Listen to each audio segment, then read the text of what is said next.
Welcome to Turning Point. I'm Jessica Alfrey. And I'm Becky Alfrey. Power couple Eddie Foulger and Jasmine Parker share turning points of their families and how their paths crossed. Ben Stein tells the story of how he met a real-life goddess. And later in the show, Dr. Frederick Echo explains why he chose to be a doctor. The world is turning, and there's a point to everything that happens. Stemming from humble roots and working in the fields in Mexico as a young child, Hilda Zimora has now single-handedly raised the bar for the legal profession with integrity and her belief in justice for all. Hilda, tell us about the youngest turning point that you can recall. Of course, I would love to. I come from very humble beginnings. I was born in La Piedad, Michoacan, Mexico, to a wonderful mother. We're a big family. It's 6 of us. I have 3 brothers, 2 sisters. We were raised very humble, and we were very limited in a lot of financial things, of course. But one of the things that I can really remember is the values that my mother taught me. How to be honest, how to be sincere, how to be a hard worker, and overall, to have a vision for a future as to what you wanted to become. So you worked in fields, you told me before. I did. What did you do in the fields? I did. At the age of 6, my mother, because of the financial circumstances that we're living in Mexico, we were living way below poverty level. And my mom felt that it was time for us to make a change, to try to continue moving forward. So she decided to bring the 2 youngest of us to the United States, and we came here as migrant workers. Okay. Back in the 80s, we're talking early 80s, we were working in the fields with my mother.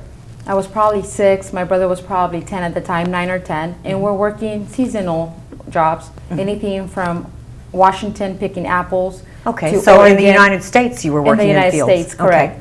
Okay. In Oregon, we will pick cherries, and then in Live Oak, near Sacramento area, we will pick anything plums, peaches, almond, anything possible. We'll always help my mom. And it was hard work. It was hard labor. I remember waking up at 4, 5 in the morning to be in the fields by 6.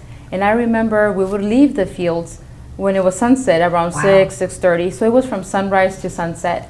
And your mother was right there next to you working. My mother was always there and was always being supportive and was always pushing us.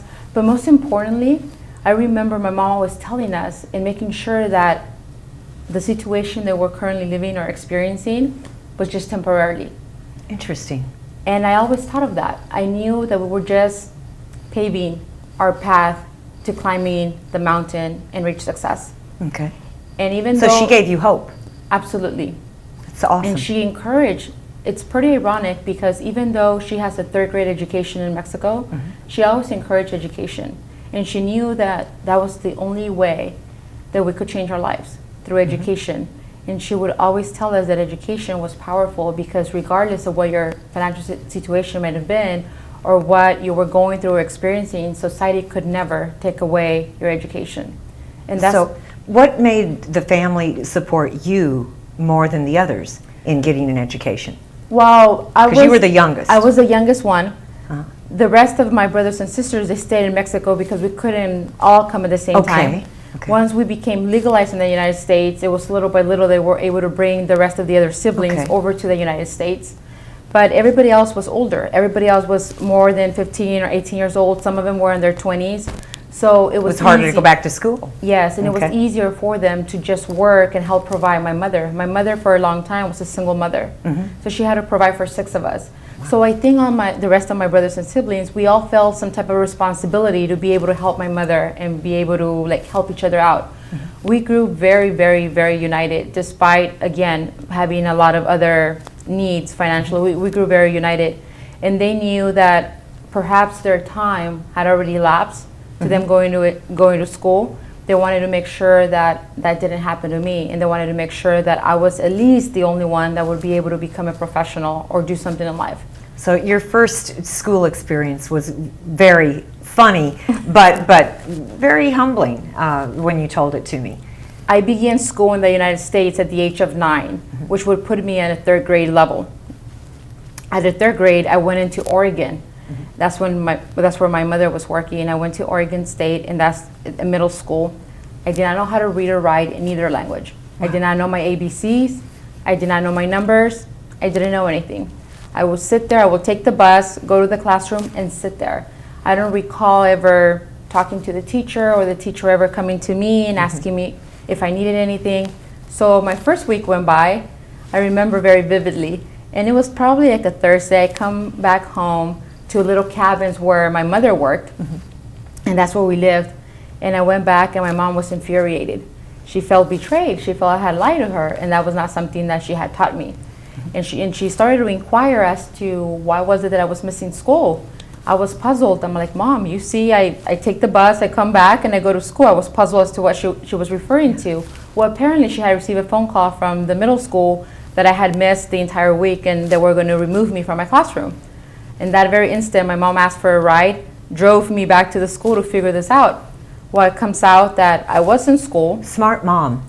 Really? Amazing. And the teacher was able to identify me. Oh yeah, she's there every day. She's there every day. But what was going on, it was a language barrier. I didn't know my name in English was Hilda.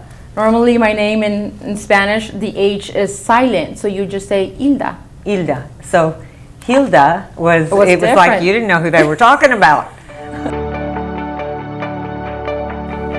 Have you ever met a goddess? Ben Stein has. He tells the story of how he met his wife. And sorry guys, this saint is taken. One of the more important turning points is when somebody meets the love of their life.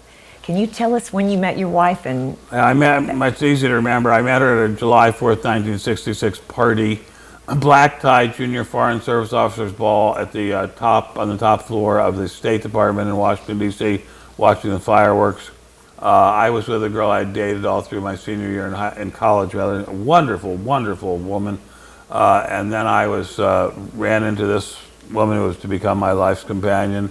She was out on a date with a man she didn't know that well, but whom I knew a little tiny bit. And I fell in love with her at first sight.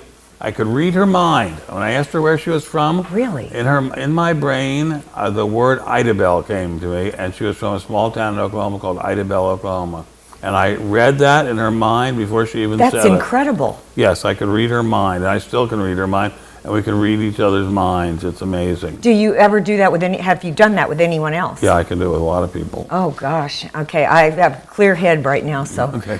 Okay, so you also said something so sweet and beautiful about her. I'd love you to tell She's a saint. She's a living, breathing goddess. She is, as far as I am concerned. What makes her a saint? Forgiveness, kindness, generosity of spirit, no malice, no anger.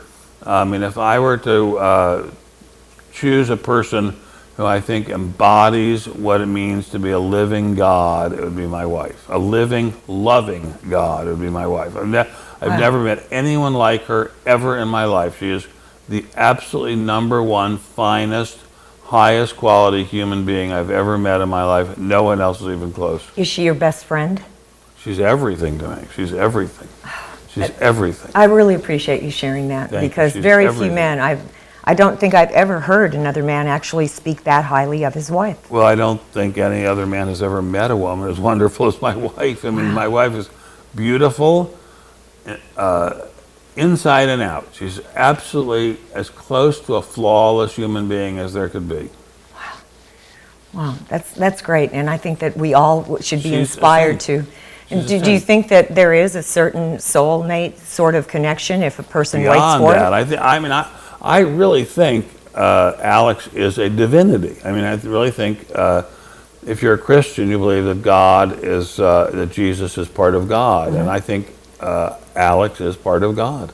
I mean, I really think she is That's beautiful. Such a divine person that she is part of God. She is just beyond any other human being I've ever experienced.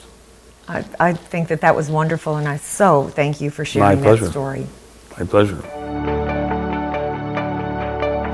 Jasmine Parker shares turning points of how she found the love of her life and how she started a new, healthier, and happier way of living. My ex-husband was in the military, and something happened within the military and him, and he lost his job. And then I had to pick up the pieces again, and I went on to dancing, pole dancing. And then I started doing that for a while because I needed to pay all the house And it paid better than Del Taco. Oh, yeah, Okay. at the time. And a lot of the girls probably end up doing that for the very same reason. The money is good. Yes, I agree with that. Most women who are struggling really hard and are younger or, you know, feel like they need more and more because they're going to fall off, and they switch down to going to dancing. So That's what got you there. that's what got me there, And then something got you out. of course. And that's what we want to hear about. I remember being at work, and I wasn't really, I don't know, there's a time in your life where you feel like it's just not, you're just not up to the job anymore. You're just kind of like, oh, I'm here. You'd had enough. Yeah. I was reaching my limit already. You know, I always told myself, I'm not going to do this for longer than this. You know, probably most girls say that in there. I'm only doing this for a short period of time so I can keep up or catch up with this. And then Now, I'm one done. of the nice things you told me, Jazz, and I wanted the audience to know this, you didn't get into the drug scene. You're pretty straight girl. No, I've doing never. This. And that's cool though, because everybody, you know, we have a kind of a judgmental society, and just because you're doing something for money doesn't mean that you you're do doing all of the other all things of the that go with that above. lifestyle. Yeah, Yeah. exactly. So that's important for people to know. Yeah. Yeah. Typically, that's what everyone thinks. They're doing all of the above. That's why I asked, because I knew that you did not. No. So you were just you're burned out. You were your mind was open to something else. Yeah, I needed a change. I needed a big change before I just lost myself, you know. And I met my boyfriend, Eddie Foulger, there one night. And after that night, we just kind of been inseparable, hanging out all the time and, you know, sending each other positive vibes and, you know. Nice. And basically, it was to a point where not only does he remind me that I don't need to be there, but I kept reminding myself, I know I don't need to be there, you know. And I think within a couple of months, you know, I just Let it go. stopped. Yeah. So he has this professional training business, and he saw someone that would be great. But what I love about your story is he never asked you to do it or get into competitions at all. No, you know what's funny? No, he's never asked me about it, but He let you see his work, though. yeah. He kind of like stirred me towards it, like, oh, you want to come in and work Watch out? and yeah. Oh, you want to go to the show with me? Oh, you know. But he never He saw said the you should do potential. this. He never told you what No, to no, do. he Well, that's said- what I really like. He's not like that. Because that's bringing out the best in another person, which is what we all should be doing. And we all seem to have trouble with that. So I like that part of your story. So you came and you observed, and then one day, One day, I just went all for it. I just decided I was gonna try it. turn my life over and start doing fitness and bikini competitions. Because if you really think about it, you know, not comparing the two, because there's absolutely no comparison besides the bikini on stage. Right. That's it, you know. But I like the whole glamour and, you know, obviously the trophies and stuff. Right. But I mean, you went straight to the top in the beginning. He has quite the reputation. I realize he's done this in the past with other clients. But I watched you when you first started working out. So I knew you before you made that choice. And you were beautiful before, Jasmine. But I watched your body change. And it blows me away. And I know that it blows other people away. And of course, he had some really good genes he was starting out with you. But incredible, the dedication that you showed. And I watched you working out, and I mean, you just like went with it, and you stuck with it. And it wasn't easy, was it? No, it wasn't easy. It wasn't easy at all. I had to really get my mindset for it. So it took me some time to even, you know, agree to do a show. Right. And, you know, when I finally told Eddie, you know, I'm going to do a show, you know, at first he kind of gave me a look like, okay. Like, and I'm like, no, I'm going to do a show. I'm going to do it. He's like, okay, all right. Are you sure you're going to do it? I'm like, yes, I want to do it. Because he knew that it was going to take a big, big commitment. Yes. And he wondered if you were up for that. Yes. he knew I was up for it. He knew it was going to come soon. He knew that I had that aggression in me, that if I really want something, I really will try my hardest to get it. Eddie Foulger of Foulger's Soldiers shares stories of his father and how your parents can't save you. You have to take responsibility and save yourself. I was definitely at a dark time in my life when I remember my mom contacted me and said that my biological father was going to be coming into town and he wanted to see me. At the point in time, I was on meth all the time. That's how I lived my life. Were you in your 20s? Yes. Okay. Yeah. And I was selling drugs at the time and so on and so forth. So obviously, when a situation such as that comes into play, you do everything you can to avoid it. Sure. I'm not interested in meeting my biological father at this point in time in my life. I have these other things going on.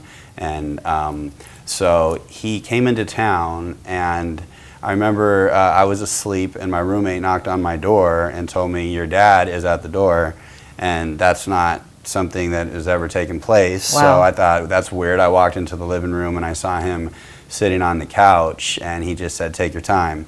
Obviously, I looked like I needed some time. I was probably been asleep for about a day and a half and was just walking down the hallway. I see him there. Turned back around. I went back into the room, and I remember getting a wave of emotions over myself. Now, you're talking about a guy that's been on drugs. Right. All of a sudden feeling these emotions that he's never even felt before. I remember breaking into tears. I remember going into the bathroom, starting the shower. And, I think I probably crushed up some lines and packed a bowl and snorted some lines and smoked some meth. Wow. And took a shower and walked back down the hall. And, he said that he wanted to go and grab some lunch somewhere or something like that. So we did. He came into town.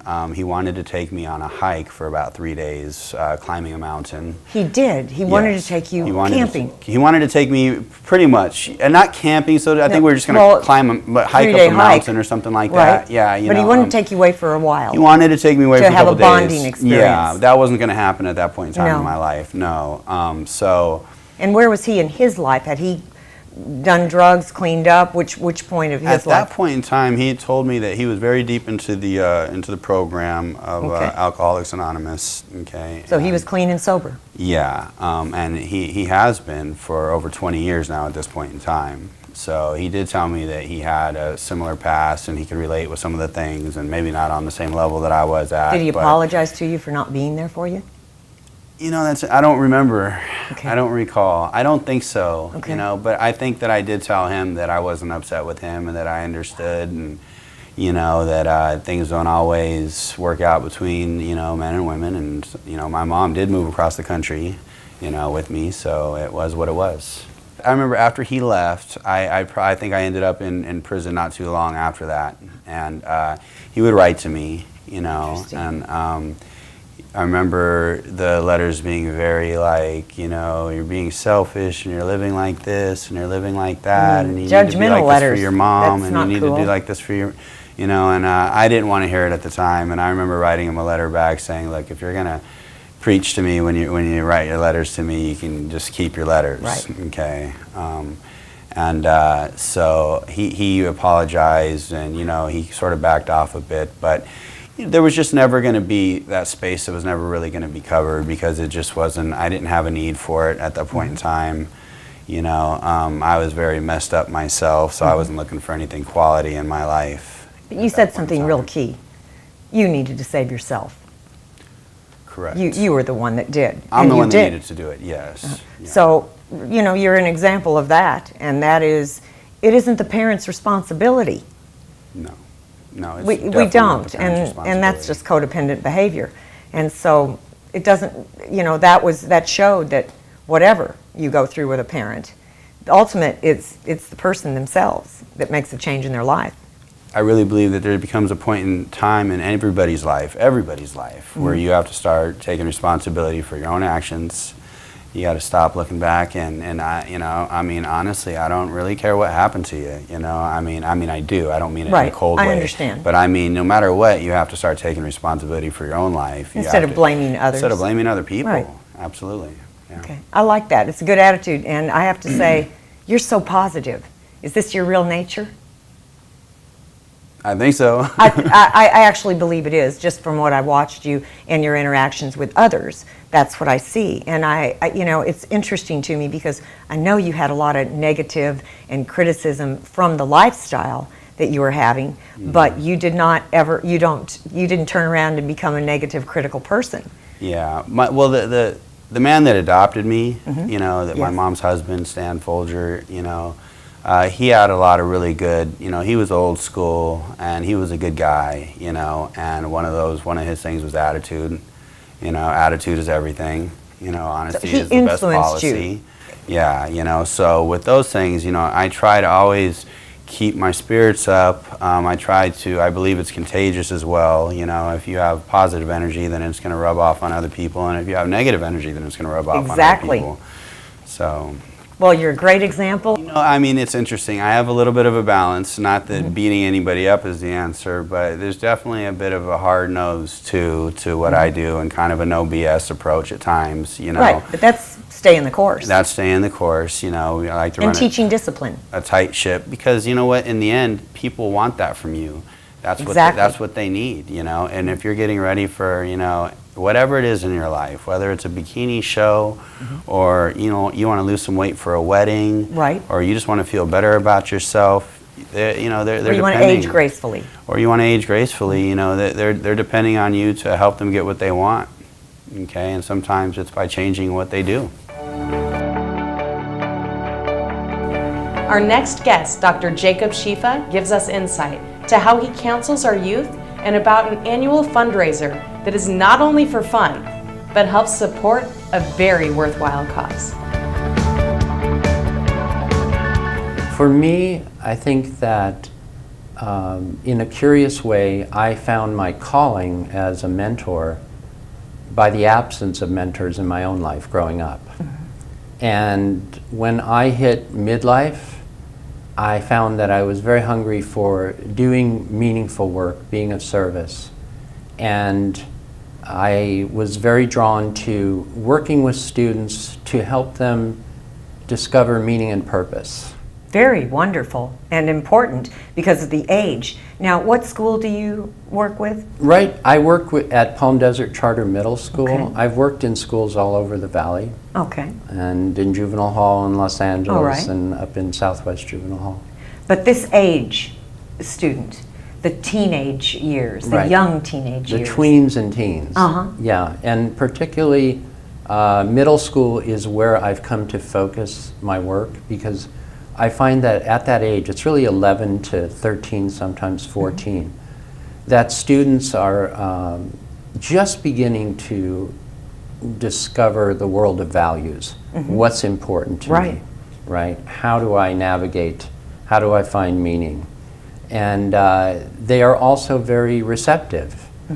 And so for me, it's an incredible privilege to work with students, to see them begin to, through some of the interventions, the programs that we do in the CARE program, to see them start to find a thread of meaning in their lives. I think that's wonderful.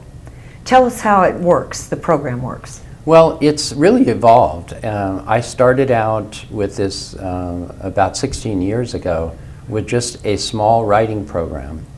And interestingly enough, at that time, one of the schools that I went to was Palm Desert High School. And at that time, Sally Frazier, who's the principal of Palm Desert Charter Middle School, was the vice principal at the high school. I brought the program to her and said, I have this idea that I want to work with students in writing to help them to write towards discovering values, to use the writing process as a way of articulating their own value system. First discovering it, giving expression to it verbally in small groups, and then to write it down, and then to culminate with a writing contest. Okay, so it's like journaling, but also with the writing contest would make it storytelling as well. And it was really, we've added other interventions, which I'll talk about in a minute, but it was really also for many students, some of whom were struggling in school. I began to witness what you might call almost an allergy to writing. Right, Interesting. and I think sometimes that was that they had not had success writing, And so they began to equate it with something that was boring or difficult or whatever. So a lot of my work at first, especially at the high school level, was to try and reverse that relationship that they had to writing. Now at Palm Desert Charter Middle School, we've added other programs because, well, what does a writer really need? They need to develop the power of attention. Right? They need to be able to observe what's going on inside of them and around them. So as I've been out in the field for the last 17 years, I've seen what I sometimes call a crisis in attention. Okay. That students, and of course we talk about an attention deficit. That's exactly what came to my mind. I was going to say ADD, attention deficit disorder. Right. And it's a huge problem, isn't it? I think there is definitely a huge problem with attention. I think that there are other means for students to be able to develop what people in the mindfulness field call the attention muscle. And one of the things that we've added, which I'm very excited about and very proud to be doing, is to be able to work with students who struggle with this issue of attention, to work on mindfulness, to be able to learn to pay attention on purpose each moment. That's very spiritual, actually. I think I don't use that word spiritual that much in the schools. I think that it, in essence, it is. Well, I shouldn't have maybe said that, but No, it's in fine. many spiritual books Absolutely. to be aware of the moment, Right. and that's giving attention to the moment That's right. that you're in. I sometimes kid with the students. I say, you know, in Las Vegas, there's a sign that says you have to be present to win. You know, and in the same way, we Right. start our class, we take attendance. And I'll ask my students, I'll say, how many of you can be sitting in a room and be a million miles away at the same time? And all the hands go Of course, everyone can do that.